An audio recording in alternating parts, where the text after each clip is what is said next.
مولانا رومی رحمۃ اللہ علیہ فرماتے ہیں کہ ایک صوفی اللہ کے ذکر میں شب بیداری کر رہا تھا، وہاں ایک شیطان آ جاتا ہے اور کہتا ہے، اے صوفی خاموش ہو جا، تیرے ذکر کا کیا فائدہ، تجھے اللہ کی طرف سے جواب نہیں آ رہا۔ صوفی عبادت کرتے ہوئے دل برداشتہ ہو کر سو جاتا ہے۔ خواب میں حضرت خضر علیہ السلام سے ملاقات ہوئی۔ آپ علیہ السلام نے فرمایا، اللہ کے ذکر سے کیوں غافل ہو گئے ہو؟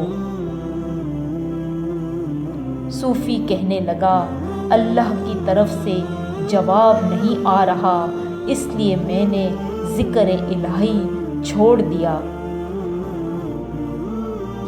حضرت خضر علیہ السلام نے فرمایا، اے بندے، اللہ کہتا ہے تیرا ذکر اللہ کرنا ہی میرا جواب ہے۔ جب تک پہلی بار ذکر اللہ قبول نہیں ہوتا، اس وقت تک دوسری بار ذکر اللہ کی توفیق نہیں ملتی۔